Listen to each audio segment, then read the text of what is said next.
Amém, amém. Vamos à nossa mensagem. Quero convidar você a abrir a sua Bíblia aí em Apocalipse, capítulo 2. Nós vamos meditar do verso 12 até o verso 17. Nós estamos em uma série nova de mensagens, né? Na verdade, já estamos já na quinta ou sexta mensagem, se eu não me engano, dessa série que tem o título Quem tem ouvidos, ouça. Nós estamos na terceira igreja do Apocalipse, na terceira igreja das 7 igrejas que recebem a carta. Hoje nós vamos estudar sobre a carta da igreja de Pérgamo. Então você abra a sua Bíblia aí, Apocalipse capítulo 2, do verso 12 ao verso 17. Eu lerei o texto, em seguida farei uma oração e aí nós iniciaremos a exposição do texto. Vamos ler o texto primeiramente. Escreve ao anjo da igreja em Pérgamo, assim diz aquele que tem a espada afiada de 2 gumes. Sei onde habitas, onde está o trono de Satanás, mas conservas o meu nome e não negastes a minha fé, mesmo nos dias de Antipas, minha fiel testemunha que foi morto entre vós, onde Satanás habita. Entretanto, tenho algumas coisas contra ti, porque tens aí os que seguem a doutrina de Balaão, que ensinou Balaque a fazer os filhos de Israel pecarem, induzindo-os a comer coisas sacrificadas a ídolos e se prostituírem. Assim também tens alguns que, de igual modo, seguem a doutrina dos nicolaítas. Portanto, arrepende-te, se não te arrependeres, logo virei contra ti e lutarei contra eles com a espada da minha boca. Quem tem ouvidos, ouça o que o Espírito diz às igrejas. Ao vencedor darei do maná escondido e uma pedra branca, na qual está escrito um novo nome que ninguém conhece, a não ser aquele que recebe. Oremos. Senhor, tem misericórdia de nós, abre os nossos ouvidos, abre o nosso entendimento, para que possamos compreender o que Tu desejas falar conosco por meio desse texto. Nós queremos ser aqueles que têm ouvidos para ouvir, por isso nós Te pedimos, fala conosco nessa noite, em nome de Jesus. Amém. Amém, meus queridos. O título da nossa mensagem é uma mistura perigosa porque cada uma dessas igrejas, elas vão ter uma característica muito peculiar, e eu quero trabalhar inclusive com os irmãos, de maneira que os irmãos possam lembrar dessas igrejas em outros momentos. Por exemplo, a igreja de Éfeso, qual é a característica que marca a igreja de Éfeso? Frieza. É uma igreja que é considerada por Deus uma igreja fiel doutrinariamente, uma igreja que está compelida, está trabalhando na labuta pela defesa doutrinária. Contudo, é uma igreja fria, é uma igreja que perdeu o primeiro amor, é uma igreja que não se importa com as pessoas, ela se importa mais com as regras do que com as pessoas. Isso então marca aquela igreja. Então, qual é a palavra-chave para lembrar de Éfeso? Frieza. Nós estudamos na sequência a igreja de Esmirna. Qual é a palavra-chave para nos lembrarmos da igreja de Esmirna? Fidelidade. É uma igreja que é marcada pela fidelidade, e a fidelidade até as últimas consequências.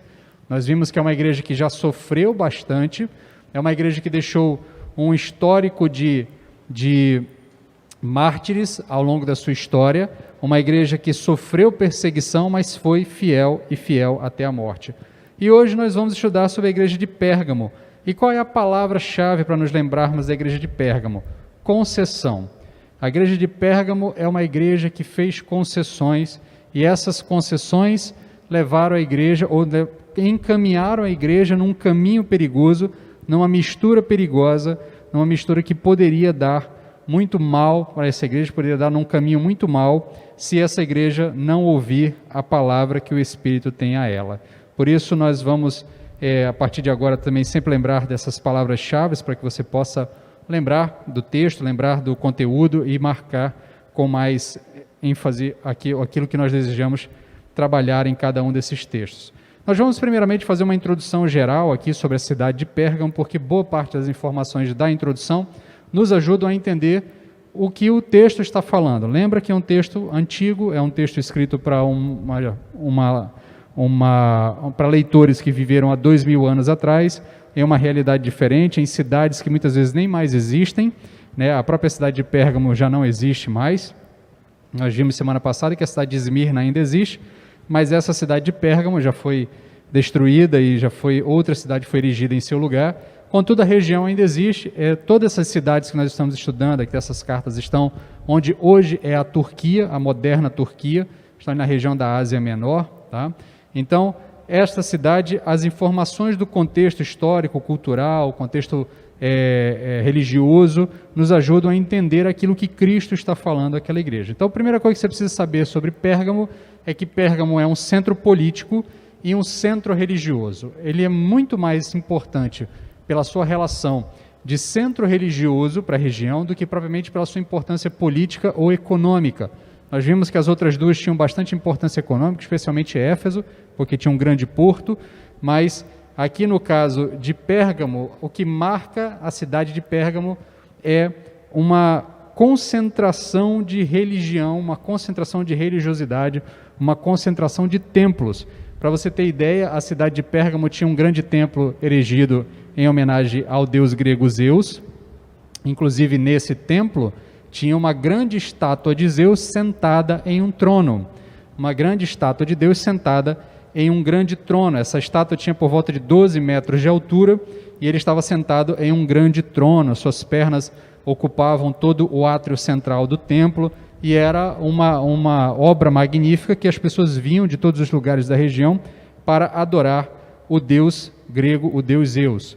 Outra deusa, na verdade, que é bastante homenageada aqui em Pérgamo é a deusa Atenas. Ela tinha também um templo dedicado a ela, e ela era a patrona da cidade, né? A patrona da cidade de Pérgamo era a deusa Atenas.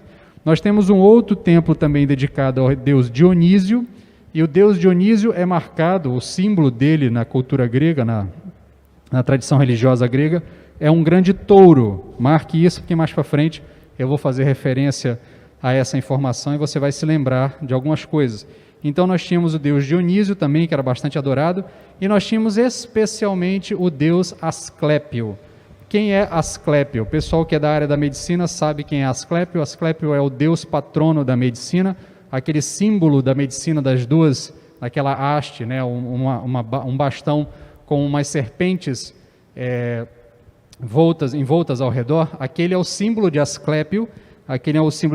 Ele era reconhecido no mundo antigo por ser o deus da cura, o deus da medicina, o deus dos curandeiros. Então, era uma cidade que era devota ao deus Asclépio, tinham muitos templos, era uma enormidade, uma quantidade absurda de templos, e esses templos atraíam diversos peregrinos de toda a região da Ásia Menor que vinham para lá em busca de cura, tá? Em busca de algum tipo de atenção, de algum tipo de cura espiritual ou de cura física mesmo que o deus Asclépio pudesse dar a eles. Então era uma cidade que recebia peregrinos de diversas regiões para serem curadas. Algo parecido com o que acontece no Brasil, ali na cidade de Aparecida do Norte, onde muitas pessoas fazem uma peregrinação para lá em busca de cura.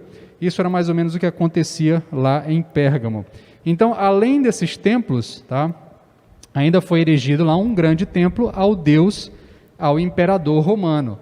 E era uma cidade que era marcada pela adoração ao imperador, porque já desde os primórdios da adoração ao imperador, Pérgamo já tinha um templo erigido em favor ao imperador. Inclusive, você gosta de um pouquinho de história romana aqui, o primeiro imperador é Augustus, né? É sobrinho filho de Júlio César, né? Ele era sobrinho de Júlio César, mas foi adotado como filho de Júlio César, se tornou herdeiro dele. Ele é o primeiro imperador de verdade, né? Júlio César nunca foi imperador, ele foi apenas um ditador ali na estrutura grega, e não confunda que ditador, porque dentro da estrutura romana, ditador não é a mesma coisa que é para os nossos dias, tá? Era uma função dentro lá da política romana, mas o primeiro imperador é Augustus, é o imperador que é o líder no momento em que Jesus nasce, tá? Se você lembra lá do texto de Lucas, é Augustus que é o imperador, e nesse período, Pérgamo já havia construído, em favor de Augusto, um templo para adorar o imperador Augusto. E outros imperadores também foram adorados ali em Pérgamo. Então, ela era um centro de adoração, era um centro religioso, um centro de adoração, especialmente ao deus Asclépio e ao imperador romano.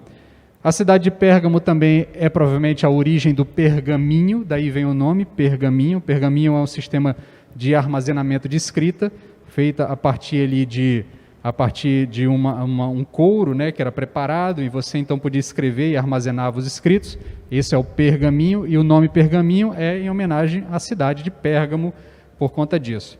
Então, nessa estrutura aqui, nós temos uma comunidade cristã que se organiza, que está funcionando, e, obviamente, como ela está dentro de um centro religioso pagão, essa é uma comunidade que enfrenta forte perseguição, ela enfrenta forte oposição, especialmente por conta do culto ao imperador, que era o mais forte. A gente já citou isso em outras mensagens, que os outros cultos eram considerados culturais, né? Mas o culto ao imperador era a religião oficial. Isso, quando os cristãos não se dobravam ao imperador, eles então eram considerados alguém que estava se opondo à pátria, se opondo ao império, se opondo a Roma. E por que os cristãos não se dobravam diante do imperador? Porque o imperador rogava para si a alcunha de Salvador, a alcunha de Deus, a alcunha de Senhor. E os cristãos entendiam e entendem até hoje que o único Salvador, o único Deus, o único Senhor é o nosso Senhor Jesus Cristo. Ele é o único Salvador, é Ele que nós podemos chamar de Salvador. Então, por isso, muitos cristãos foram perseguidos. A própria palavra de Cristo diz que há um mártir aqui nessa cidade, talvez seja o primeiro mártir registrado, alguém que morre por amor ao nome de Cristo, o primeiro mártir registrado, porque, para que você entenda, a associação da palavra mártir com alguém que morre por uma causa, isso é construído ao longo do tempo, porque mártir em grego é testemunha. A palavra mártir ou martírio ou martirel, ela significa testemunha. Então, alguém que morre porque testemunhou ou porque foi fiel a uma causa, isso vai se tornar um mártir mais para frente. Ao longo da história, os cristãos basicamente é que vão dar corpo a esse tipo de interpretação da palavra mártir. Mas nesse processo, então, Cristo fala a essa igreja, e hoje nós vamos perceber algumas lições do que Cristo fala à igreja de Pérgamo. Primeiramente, o verso 12, depois dessa introdução. Primeiramente, o verso 12, nós temos aqui as características do mensageiro. Nós já vimos que toda vez que Cristo se apresenta a uma igreja, ele evoca algumas características que ele já deu acerca de si lá no capítulo 1, do capítulo 1 para o capítulo 2. Aqui ele diz: assim diz aquele que tem a espada afiada de 2 gumes. Lá no texto que nós lemos anteriormente, quando ele se apresenta por completo, ele diz que a espada sai da sua boca, né? Agora aqui ele se limita a falar que é aquele que tem a espada afiada de 2 gumes. Dentro do contexto romano, dentro do contexto do mundo antigo, aquele que tem a espada é aquele que tem o poder do juízo, é aquele que tem o poder de decidir as coisas. Lembra lá de Romanos capítulo 13, quando o apóstolo Paulo diz que Deus colocou na mão do Estado a espada para fazer justiça. A ideia ali é de quem tem a espada na mão é aquele que pode fazer juízo.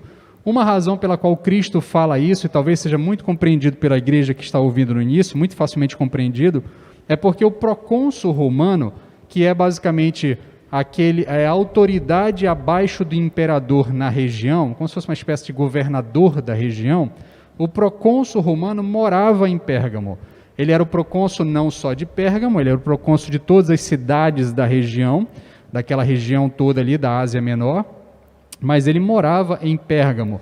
Então Jesus Cristo diz àquela igreja: olha, eu é que tenho a espada na mão, não é o procônsul romano, não é a liderança, não é o império romano que tem a espada na mão. Não é eles quem decidem, no fim das contas, o juízo. Não é deles o juízo final. O juízo final é meu, porque eu sou aquele que tem a espada afiada de 2 gumes. E essa espada ela está ligada diretamente com essa ideia de justiça, de fazer justiça, de dar o veredito e de dar o juízo e de executar o juízo. Aquele que tem a espada é quem executa o juízo, é quem dá a ordem final. Então, uma igreja que ouve isso é uma igreja que entende que a palavra final e a autoridade final não é da liderança política local, não é da liderança imperial local, não é do imperador que tem um templo que está sendo usado para adoração a ele, não é desse homem que matou um irmão da igreja, ou seja, não é da liderança romana que matou um dos irmãos da igreja aqui, como nós já vimos nas palavras de Cristo, e vamos fazer menção logo à frente sobre isso, mas a autoridade final é de Jesus Cristo, é Ele quem tem a espada de dois gumes, a espada afiada nas suas mãos. O verdadeiro juiz é Cristo exaltado, e somente a Ele pertence o poder final, e nada que os romanos fizessem alteraria isso. Então a igreja que ouve essa palavra, ouve essa apresentação, ela entende que a autoridade final é de Jesus Cristo. No verso 13, Jesus Cristo começa a apresentar os pontos fortes dessa igreja, a situação dela. Jesus Cristo diz o seguinte: sei onde habitas, onde está o trono de Satanás, mas conservas o meu nome e não negastes a minha fé, mesmo nos dias de Antipas, minha fiel testemunha, que foi morto entre vós, onde Satanás habita. Então, o Cristo exaltado, mais uma vez, demonstra sua total ciência. Ele começa dizendo: eu sei onde vocês habitam, eu conheço as coisas, eu sei de todas as coisas. E Jesus Cristo demonstra conhecer três coisas aqui. Primeiro, ele conhece onde os cristãos habitavam. Segundo, ele conhece o testemunho fiel daquela igreja. E terceiro, ele reconhece a perseverança daquela igreja diante da tribulação. Então vamos ponto a ponto aqui ver o que Cristo está falando a essa igreja, consequentemente falando a nós. Primeiramente, Cristo diz que ele sabe onde a igreja habita, e ele faz uma referência. Ele diz: eu sei que vocês habitam onde está o trono de Satanás. Muitas explicações são dadas, mas nenhuma delas é conclusiva. Como você vai lembrar, se puxa da memória aí na introdução, eu disse que existia um templo na cidade de Pérgamo, onde havia uma grande estátua de Zeus, onde Zeus estava sentado em um trono. Há alguns que entendem que Jesus Cristo esteja fazendo uma referência a esse templo pagão, onde havia o símbolo de Zeus sentado em um trono. Talvez ali fosse então a presença de Satanás, fosse o trono de Satanás. Outros dizem que pode ser uma referência direta à adoração ao imperador, que também se assentava num trono, embora no templo do imperador não houvesse uma estátua do imperador sentado em um trono, mas o imperador estava no trono do império. Então havia também a possibilidade de ser essa a interpretação. Há outros que dizem que a referência aqui é ao Asclépio, ao deus Asclépio. Por quê? Porque o símbolo desse deus é uma serpente. E no texto bíblico, a serpente está ligada a Satanás. É um dos símbolos usados para falar de Satanás. Então, são muitas as possíveis explicações e nenhuma delas é conclusiva.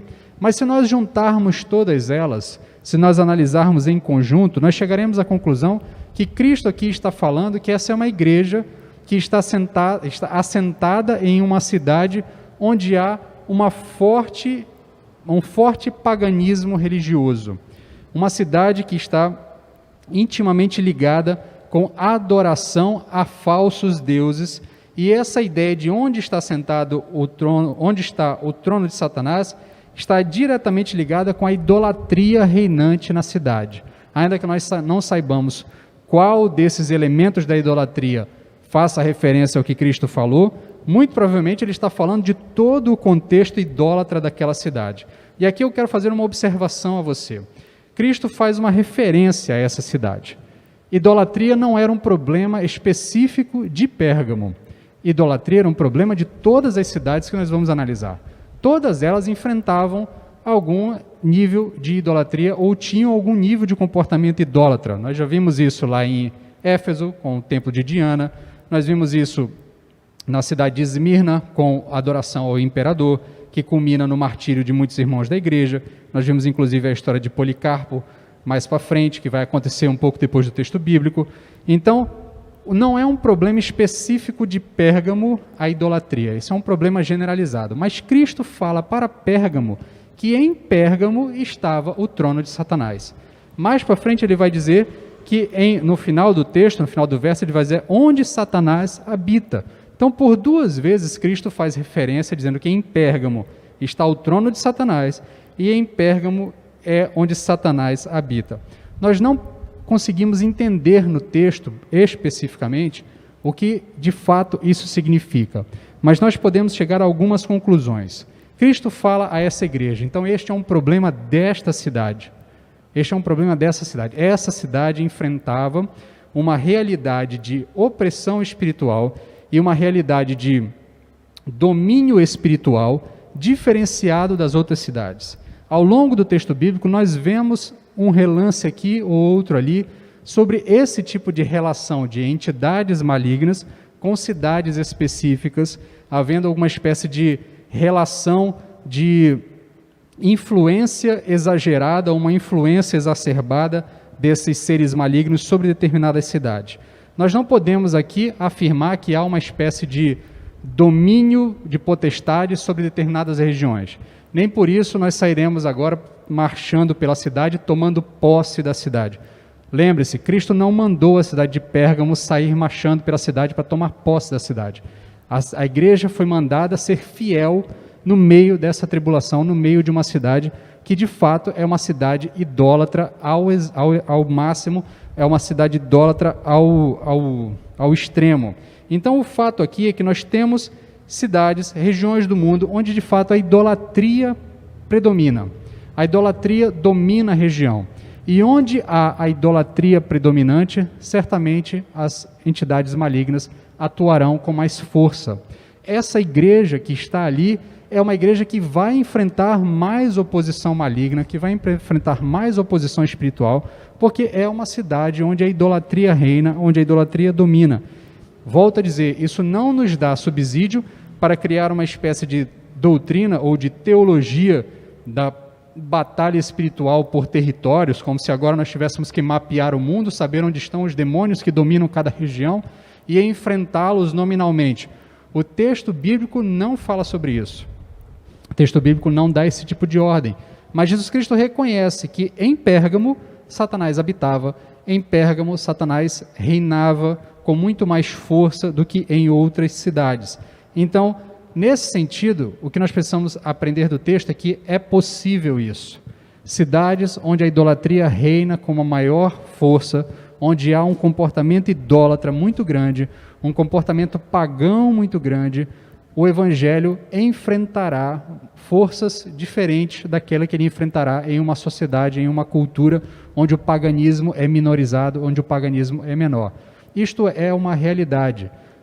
Os nossos missionários que atuam em cidades extremamente pagãs, extremamente idólatras, relatam experiências diferentes nessas cidades, experiências que nós, em um contexto cristianizado, em um contexto ocidental cristianizado, talvez não enfrentemos, talvez não reconheçamos como algo real nas nossas vidas, algo que seja cotidiano nas nossas vidas. Mas há regiões que sim, a idolatria predomina, a idolatria domina, e ali é uma cidade que vai enfrentar mais. Isso não significa que o Evangelho não consiga entrar lá, isso não significa que Cristo não reine lá, isso não significa que Cristo não tenha autoridade lá, porque o mesmo Cristo que diz que ali é onde Satanás habita, ele diz: eu é quem tenho a espada na mão, eu é que sou a autoridade final, eu é que digo o que vai acontecer e o que não vai acontecer. Por isso nós precisamos lembrar do que Mateus 28:18 nos diz, quando Cristo diz: todo poder me foi dado nos céus e na terra, e então ele nos comissiona a pregar o Evangelho. Aqui, nesse texto, é que nós sabemos que a autoridade de Cristo é sobre todas as coisas, logo é Cristo que reina em todos os lugares do mundo. Cristo é Senhor sobre todas as coisas, ninguém está acima de Cristo em lugar nenhum. Por isso, antes da gente sair fazendo uma teologia do domínio espiritual territorial, nós precisamos entender o contexto e entender os limites que o texto nos dá. O texto está dizendo, é possível, é real, isso não é brincadeira, nós não devemos brincar com isso, mas ainda assim o texto não nos dá autoridade ou autorização para sair agora tentando destronar as potestades do mundo, quando na verdade o único entronizado de verdade é Cristo, o Senhor, como o próprio texto de Mateus 28:18 nos diz. Então Cristo sabe a cidade onde está, sabe da situação espiritual daquela cidade. Ele ainda diz que ele conhece o testemunho fiel daquela igreja. Ele diz assim, a expressão que ele usa é: e eu sei que vocês conservaram a minha fé, e essa expressão conservar, o sentido dela é apegar-se, agarrar-se energicamente. E aqui é uma interessante correlação, porque se de um lado nós temos o Cristo, que se apresenta lá atrás como aquele que segura firmemente as igrejas na mão, é aquele que tem nas suas mãos os 7 candelabros, é aquele que tem nas suas mãos as 7 estrelas, ele segura firmemente. Do outro lado, nós temos uma igreja que se apega a Cristo, e segura em Cristo, se agarra em Cristo com firmeza. De um lado, nós temos o Cristo que agarra a igreja, e do outro lado, nós temos a igreja que se agarra a Cristo. Então, nesse sentido, Cristo afirma que, ao se agarrar sobre ele, essa igreja dá prova da sua fidelidade, dá prova do seu testemunho fiel, porque conservou o nome dele. E no mundo antigo, o nome da pessoa está ligado à sua essência, está ligado a quem ele é. Os nomes tinham significados, coisa que na nossa sociedade moderna se perdeu um pouco, as pessoas pouco se preocupam com o nome, o significado do nome, estão muito mais ligadas com o histórico do nome, ou a homenagem a quem foi feito ao pôr nome naquela pessoa. Mas o fato é que, no mundo antigo, quando alguém diz, você conservou o meu nome, o que ela está querendo dizer é que você conservou a minha essência. Ou seja, aquela igreja é uma igreja que se manteve fiel à sua identidade que eles conquistaram em Cristo, porque a identidade da igreja é a identidade de Cristo. Então, a mesma identidade que Cristo nos dá na conversão é a identidade de Cristo, porque em Cristo, como diz o apóstolo Paulo, as coisas velhas se passaram, eis que tudo se fez novo. Ao mesmo tempo, nós não podemos nos esquecer do que o apóstolo Lucas, ou melhor, que Lucas nos diz lá em capítulo 12, verso 9, quando Jesus Cristo está orientando os discípulos, ele diz, mas quem me negar diante dos homens, será negado diante dos anjos de Deus. Então, manter-se fiel ao nome de Cristo é não negar-lhe diante dos homens, é manter-se fiel ao próprio Cristo, não negar a sua fé, e aqui tanto faz as possíveis traduções, seja a fé de Cristo ou a fé que Cristo nos dá, é se manter fiel à essência de Cristo. E essa é uma igreja que se manteve fiel à essência de Cristo. Isso é uma característica positiva dela. A terceira e última ciência que Cristo tem nessa igreja é a da perseverança diante da tribulação. Todo o contexto de Apocalipse está ligado com a tribulação, está ligado com esse comportamento, perseverança, fidelidade extrema, até as últimas consequências. Isso fica muito evidente quando aqui no texto Jesus Cristo cita o nome de um mártir, cita o nome de uma testemunha fiel. Ele fala, mesmo nos dias de Antipas. O texto pouco nos diz quais são esses dias, nós não sabemos informações, tem pouquíssimas informações em textos paralelos. Boa parte dessas informações não são bem embasadas, não tem boa procedência, mas o fato é que Antipas é um cristão que provavelmente, muito provavelmente não, o texto deixa bem claro, ele foi martirizado, ele morreu porque se manteve fiel ao testemunho de Cristo, manteve-se fiel à sua fé. As circunstâncias da morte de Antipas são pouco conhecidas. Alguns relatos dos pais da igreja, que foram escritos posteriormente, cerca de 100 anos depois do que esse texto originalmente é escrito, nos relatam a seguinte história.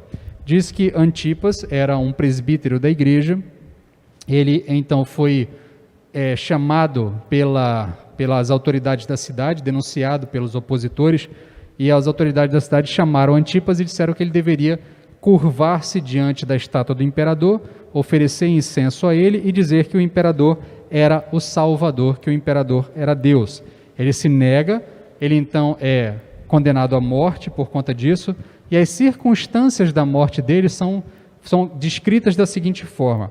Diz que ele foi colocado dentro de um touro oco. Lembra-se que eu falei lá no início sobre um touro Dionísio. Dionísio era o patrono da família real da cidade de Pérgamo, né? A família real, assim, a família nobre, a família que liderou aquela cidade por muitos anos. Então, o deus Dionísio era o patrono dessa família. Então, ele é colocado dentro desse touro oco. É um touro feito de bronze, e então é acesa uma fogueira embaixo do touro. Se você conhece sobre as propriedades do bronze, você sabe que quando ele é aquecido, ele não muda de cor, ele não fica incandescente como outros metais, e embora você aumente a temperatura, ele não há alteração estética no metal, e ele vai se aquecendo, obviamente, e o que conta a história é que Antipas foi assado vivo dentro desse touro, e os seus gritos, que ele urrava de dor, saíam pelas narinas do touro, e se assemelhavam como se fosse o mugido do touro, né? E aí as pessoas que estavam ouvindo achavam que o deus Dionísio estava então feliz com aquele sacrifício que foi feito. Nós não sabemos se essa história é real, nós temos pouquíssimas informações, mas o fato é que Dionísio foi martirizado. E provavelmente não foi em condições menos cruentas do que essa, tá? Foi daqui para pior, porque esse era o padrão que os cristãos enfrentavam naquele tempo. Então, esse homem provavelmente foi martirizado porque ele se manteve fiel à fé cristã, e ele então paga o preço com a sua própria vida. E Cristo deixa bem claro que essa cidade é uma cidade que é o trono de Satanás, que a idolatria impera ali. Então é muito provável que esses cristãos enfrentaram uma forte oposição, uma forte perseguição, e os dias de Antipas provavelmente foi um período de grande perseguição que essa igreja sofreu, e esse homem então foi martirizado, foi morto por amor ao Evangelho, porque se manteve fiel ao Evangelho. A igreja então é plantada em uma cidade onde a idolatria impera, e nesse sentido então é uma igreja que enfrenta uma forte oposição, mas se manteve fiel, mesmo que a sua vida estivesse a ponto de ser ceifada nos tempos de Antipas. O problema é que essa igreja continua nesse mundo, continua nessa cidade, e com o passar do tempo, ela começa a fazer concessões. Lembra da palavra-chave que eu falei no início? Concessões. Porque provavelmente essa perseguição começou a apertar demais, começou a ficar muito dura, e diferentemente de Esmirna, que foi fiel até a morte, Cristo disse: ser fiel até a morte, dar-te-ei a coroa da vida, essa igreja foi fiel até certo ponto. Ela começou a fazer concessões, e esse é o problema dessa igreja, esse é o ponto fraco dessa igreja, o que nos leva ao verso 14 e ao verso 15. O verso diz o seguinte: entretanto, tenho algumas coisas contra ti, porque tens aí os que seguem a doutrina de Balaão, que ensinou Balaque a fazer os filhos de Israel a pecarem, induzindo-os a comer das coisas sacrificadas a ídolos e a se prostituírem. Assim também tens alguns que, de igual modo, seguem a doutrina dos nicolaítas. Então, Cristo acusa a igreja de Pérgamo de ser uma igreja que começou a fazer concessão. O que é que Cristo tem contra aquela igreja? Que vocês, aí dentro de vocês, têm aqueles que seguem a doutrina de Balaão e aqueles que seguem a doutrina dos nicolaítas. Para que a gente possa entender, a gente já falou dos nicolaítas em algumas mensagens atrás, nós não sabemos exatamente o histórico desses nicolaítas. Há quem diga que eles estão ligados a um dos diáconos que são eleitos lá em Atos. Um dos diáconos se chamava Nicolau. A tradição, uma das tradições vai dizer que esse homem ele apostata da fé, ele se torna um líder herético, cria uma facção dentro da igreja, e essa facção então ela começa a ser conhecida como os nicolaítas. A gente tem pouquíssima informação sobre isso, não dá para afirmar quem são os nicolaítas. A gente sabe que os nicolaítas estão envolvidos com sincretismo religioso, estão envolvidos com concessões que são feitas dentro da igreja, com práticas de imoralidade e uma certa condescendência com as práticas idólatras de seu tempo. Então, esse é o problema dos nicolaítas. Mas quem são os balamitas, ou os seguidores de Balaão, ou aqueles que seguem a doutrina de Balaão? Para que a gente saiba quem é Balaão, a gente tem que voltar lá em Números, capítulo 22, do capítulo 22 até o capítulo 24. Eu não vou ler o texto inteiro, vou fazer um resumo da história aqui para você. Quando os israelitas estão chegando na Terra Prometida, eles então chegam até a terra de Moabe, e o rei moabita, quando vê aquele exército gigante se aproximando das suas fronteiras, ele sabe que não terá força para lutar com aquele povo. Ele então vai atrás de um profeta local, um profeta pagão chamado Balaão. Ele pede para que Balaão, ele paga para que Balaão amaldiçoe o povo de Israel. Balaão então recebe a visita lá dos emissários do rei moabita, e no momento em que ele recebe, Deus fala com Balaão e diz: olha, você não pode amaldiçoar esse povo. você não vai amaldiçoar esse povo, porque esse povo é o meu povo. Balaão dá ouvidos a Deus, o rei insiste, aí Balaão então faz uma viagem, aí ele monta lá na famosa jumenta de Balaão. Você conhece a história, você conhece um pouquinho da história do Antigo Testamento. Essa jumenta está caminhando com ele e um anjo aparece na frente dessa jumenta, ela desvia do anjo para um lado, ela desvia do anjo para o outro, ela começa a espremer Balaão no caminho, porque ela vai para um caminho bem estreito e Balaão começa então a se machucar, porque a jumenta vai empurrando ele contra a parede que estava ao lado dele. Aí uma hora ele se irrita, desce da jumenta, começa a bater na jumenta, e aí o texto bíblico diz que Deus abre a boca da jumenta e a jumenta diz: olha, o que eu te fiz para que você esteja me batendo dessa forma? E aí a jumenta conversa com Balaão. Deus então abre os olhos de Balaão, ele vê que tem um anjo ali na frente, e Balaão de fato não amaldiçoa aquele povo, não amaldiçoa o povo de Israel, pelo contrário, ele abençoa o povo de Israel. Então quando você lê o relato de Números de 22 a 24, você fica meio confuso. Por que os seguidores da doutrina de Balaão são ruins para a igreja? A gente tem que dar um pulo lá para Números 31, verso 16, quando Moisés já está colocando o povo, ele está fazendo um censo do povo, e ele então diz o seguinte, ele diz que algumas mulheres moabitas, seguindo o conselho de Balaão, seduziram homens israelitas, se deitaram com eles, e por causa disso uma praga se abateu sobre o povo de Israel. Então Moisés, ele diz que essas mulheres, seguindo o conselho de Balaão, foram lá e convenceram os homens de Israel que não tinha nada demais eles manterem relações sexuais com elas. Afinal de contas, é só prazer, é só alegria, é só diversão, não há nada demais. E aí os homens de Israel fazem uma concessão, abrem um espaço, abrem ali uma concessão e deixam de lado a promessa que haviam feito a Deus de que eles só teriam casamentos e só manteriam relações sexuais e só se casariam com mulheres de Israel.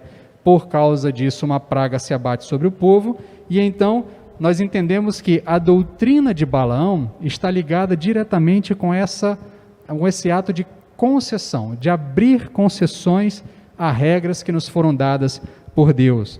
Então, dessa forma, Pérgamo é uma igreja que começou a fazer concessões ao status quo do seu tempo. Eles começaram a permitir que algumas coisas não precisavam ser tão duras, a gente não precisava ser tão radical. Diferentemente de Esmirna, que foi fiel até a morte, Pérgamo é fiel até certo ponto. Pérgamo é fiel até o limite das suas forças. Talvez as pessoas, quando começaram a ser perseguidas, começaram a perder os seus patrimônios, as suas posses, começaram a ser presas e serem ameaçadas de morte, talvez os membros da igreja de Pérgamo tenham dito: não é bem assim, talvez a gente não precise ser tão radical, talvez a gente possa fazer algumas concessões, talvez não tenha nenhum problema a gente participar da igreja e de vez em quando ir lá e acender um incenso para o imperador.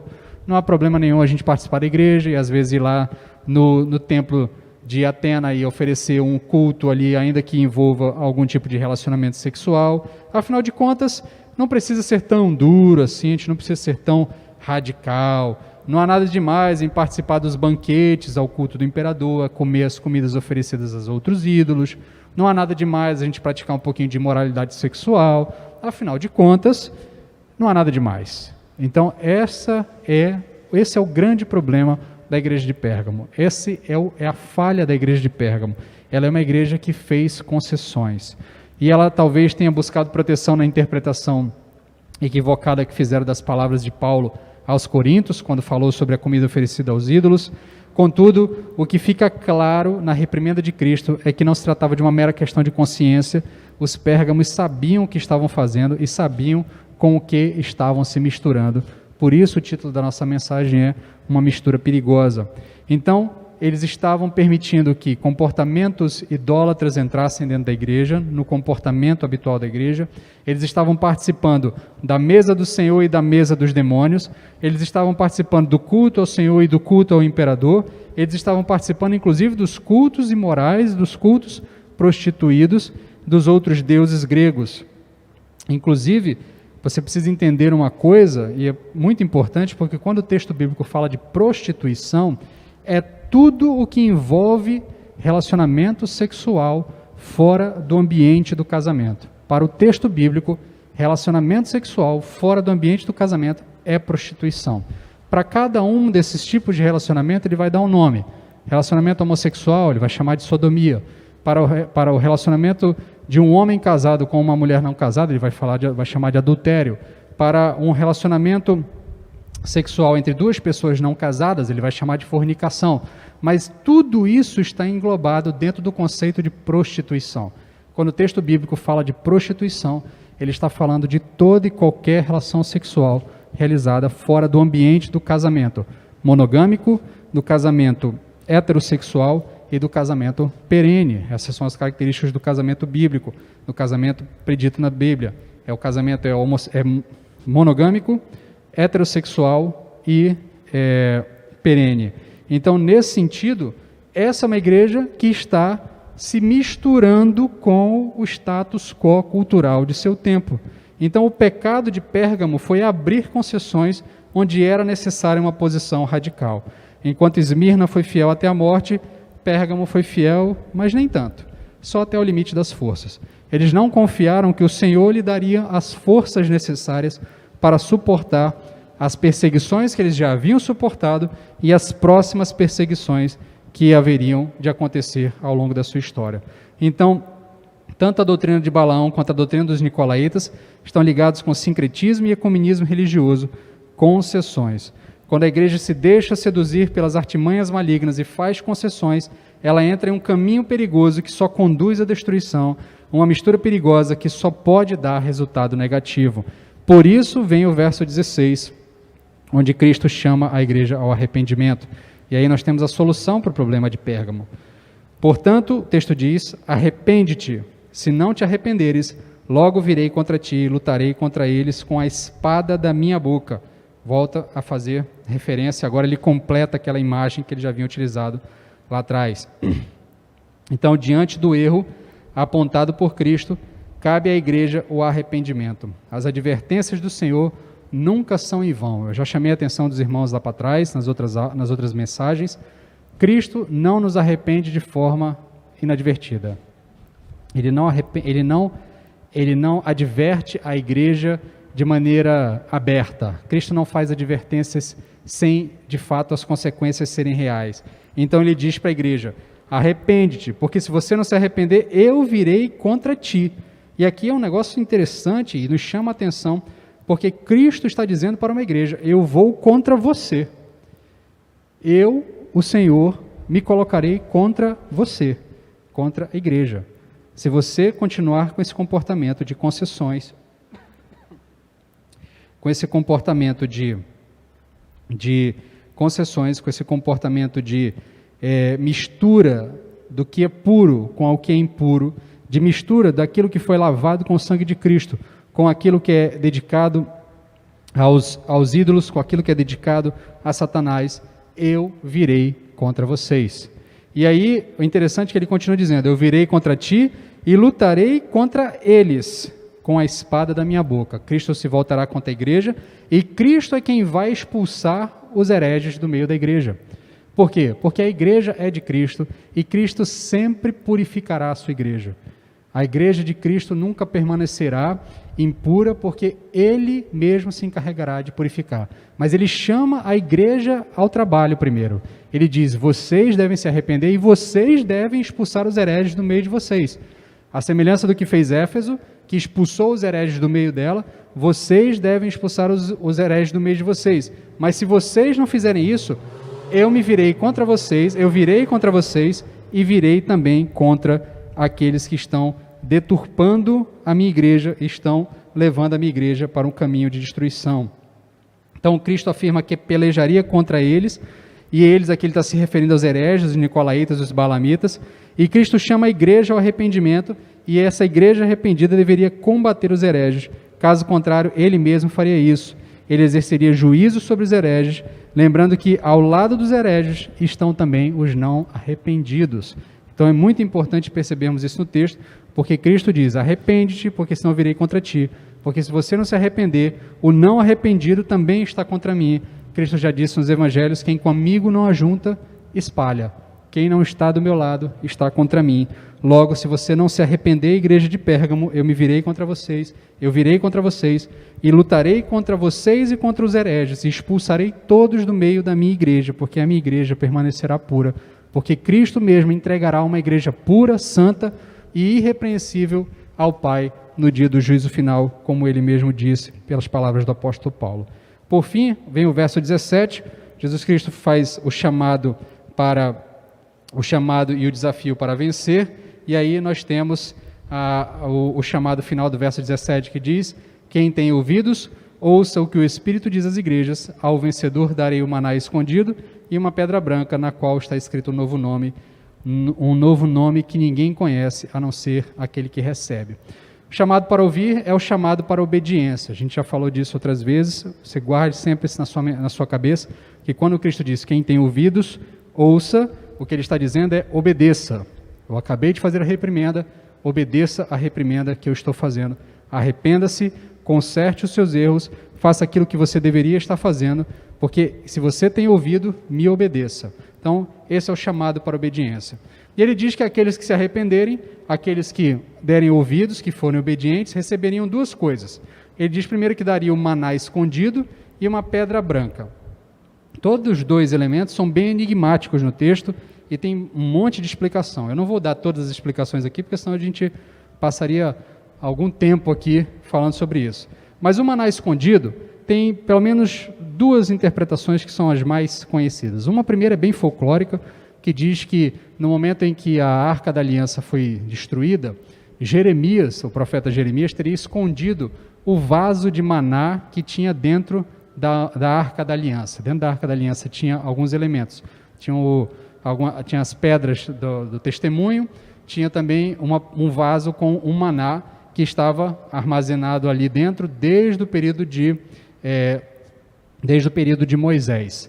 Então, conta ali um relato, uma história folclórica ali no meio dos judeus, que Jeremias teria escondido. Ou Jeremias ou um anjo teria escondido esse maná. E no dia da chegada do Messias, quando o Messias viesse, o Messias então encontraria esse maná e distribuiria esse maná ao povo. Daria de novo ao povo a comer do maná escondido. Tá? A outra interpretação que nós temos aqui, que faz mais sentido dentro do contexto aqui, é que tem a ver com sustento. Porque o que é o maná dentro do seu histórico ali, dentro do seu histórico lá no livro de Êxodo? O maná é um alimento espiritual que vinha resolver um problema material. O povo tinha fome, o povo precisava comer, era um mundaréu de gente caminhando pelo deserto, precisava de alimento, e Deus então providencia um alimento espiritual. Porque o maná, embora fosse um alimento físico, ele tem origem espiritual, ele tem uma origem sobrenatural, ele vem do céu todos os dias e só serve para aquele dia, ele não serve para o dia seguinte. E o grande símbolo do maná, ao longo de toda a história, é o sustento, é Deus dizendo, confia em mim, porque amanhã de manhã tem maná na porta de vocês de novo. Não confiem em mim e não haverá maná para vocês. Então confiem em mim, porque eu sou aquele que sustenta vocês. E quando nós olhamos para o texto aqui, qual é o problema de Pérgamo? Pérgamo foi fiel, mas nem tanto. Por quê? Porque ficou com medo. Porque temeu perder a sustento, temeu perder as suas coisas. Lembra do histórico de Esmirna? Esmirna é uma igreja que Jesus Cristo reconhece a pobreza de Esmirna, ainda que ela fosse uma igreja rica. E por que Esmirna era pobre? Porque Esmirna foi uma igreja que foi perseguida. E por ser perseguida, ela perdeu suas posses. As pessoas não conseguiam fazer negócios, não conseguiam ganhar dinheiro, não conseguiam se sustentar. Esmirna teve que confiar no sustento do Senhor. Cristo chama Pérgamo a fazer a mesma coisa. Confie no meu sustento, porque aqueles que me obedecerem, aqueles que mantiverem fiéis até mim, eu sustentarei vocês. Eu darei a vocês de comer do maná escondido. Eu darei a vocês de comer daquilo que é o sustento perene para todos vocês. E o contraste aqui também fica muito claro entre o banquete celestial, que é o maná, a comida celestial, com o banquete terreno, a comida oferecida aos ídolos, que era uma igreja que estava participando desse banquete oferecido aos ídolos. O outro elemento que é oferecido à igreja aqui, o outro prêmio que é oferecido é a pedra branca. Também tem diversas interpretações, mas todas elas têm a ver com acesso, têm a ver com uma espécie de ingresso, tá? Por um lado você tem a pedra branca utilizada como veredito, tá? As pessoas então, os julgamentos, quando havia ali os jurados recebiam uma pedra branca e uma pedra preta. Quando eles davam seu juízo, se eles queriam condenar, eles colocavam uma pedra preta na urna, se eles queriam inocentar, eles colocavam uma pedra branca. Então, nesse sentido, a pedra branca seria a absolvição. Faz sentido dentro da ideia de que Cristo nos absolverá no julgamento final, nós seremos julgados inocentes por meio do sangue de Cristo. Outra explicação é dos gladiadores, que quando eles conquistavam a sua liberdade na arena, eles ganhavam uma pedra branca onde tinha escrito os seus nomes, e isso então era uma espécie de salvo-conduto para eles poderem trafegar por dentro do Império Romano. E a outra, aqui talvez seja a que faz mais sentido ao meu ver, é que quando se tinha uma grande festa na cultura romana antiga, o ingresso normalmente era uma pedra branca. Então, aqueles que eram convidados para essa festa recebiam essa pedra branca, e na pedra branca tinha o seu nome, e por isso ele podia entrar na festa, era uma espécie de ingresso. Então, Cristo afirma, no meu entendimento, todas as três explicações são possíveis aqui, tanto a do julgamento quanto a da liberdade dos gladiadores que conquistaram na arena, a ideia de libertação, do domínio do mal, também é possível aplicar, mas ao meu ver o que faz mais sentido é que Cristo afirma que os vencedores, os fiéis arrependidos, receberiam acesso à verdadeira festa. Porque qual é o problema de Pérgamo? Pérgamo estava fazendo seus cultos, vivendo a sua vida na igreja, e eles estavam olhando para a vida lá fora e dizendo assim, a gente está perdendo as coisas que estão acontecendo lá fora. A gente está muito radical aqui. Por conta da nossa radicalidade, eu não posso participar da festa de casamento do meu amigo que acontece lá no templo do imperador. Eu não posso participar do banquete do meu conhecido, porque ele é oferecido lá nas dependências do templo do imperador, e aquela comida que está sendo oferecida lá foi oferecida ao imperador em sacrifício, e eu não posso comer dessa comida. Então a gente está muito radical, a gente está perdendo acesso a essa festa maravilhosa que acontece lá no templo dos deuses pagãos. E aí o que Jesus Cristo está dizendo para essa igreja?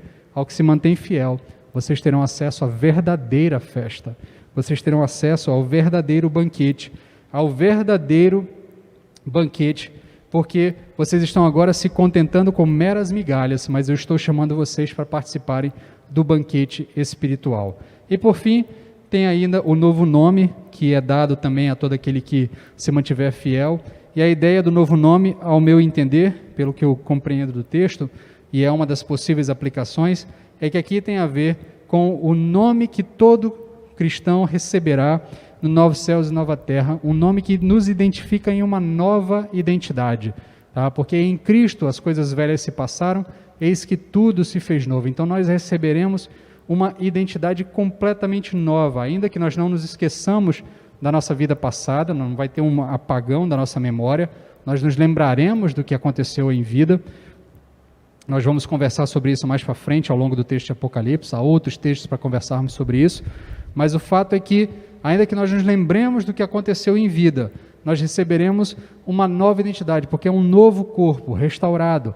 Nós seremos por completo novo e ainda assim viveremos em perfeita comunhão com Deus, porque as coisas velhas se passaram, eis que tudo se fez novo. Então, uma igreja que estava sendo acusada de fazer concessões e de se amoldar aos padrões da cultura de seu tempo, passando desapercebida para evitar retaliações na sociedade, se misturando com a sociedade para evitar retaliações, Cristo diz para essa igreja, se vocês se mantiverem fiéis, vocês terão uma identidade.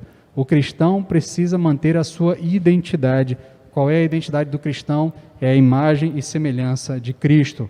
Contudo, qualquer uma das interpretações está associada com a identidade do cristão. Qualquer uma das interpretações que a gente pode ter desse verso aqui está ligada com a identidade do cristão. O cristão tem identidade, ele pratica e tem costumes condizentes com a sua nova personalidade, com a sua nova realidade. As coisas velhas se passaram, eis que tudo se fez novo. O apóstolo Paulo nos diz isso lá em 2 Coríntios, capítulo 5, verso 17. Deixe-me encerrar essa mensagem fazendo algumas aplicações. Na verdade, eu tenho uma única aplicação para nós a partir desse texto. A principal questão da igreja de Pérgamo eram as suas concessões. Então, diante disso, eu quero perguntar a você, meu irmão, que está nos assistindo nessa noite, que está nos acompanhando, quais são as nossas concessões? O que nós estamos abrindo brecha, abrindo espaço? Nós não somos mais chamados para frequentar o culto ao imperador, ou ainda cultos pagãos, mas constantemente nós somos chamados a não sermos tão radicais com a nossa fé. A sociedade exige da gente uma espécie de equilíbrio. Eles querem que a gente seja o crente, mas aquele crente que é legal. O crente que quando está lá no ambiente de trabalho, e quando o pessoal está começando a fazer alguma coisa errada, é aquele crente que faz vistas grossas. É isso que a sociedade espera de nós. Quando na verdade nós deveríamos ser aquele que diz, está errado, nós não podemos fazer isso.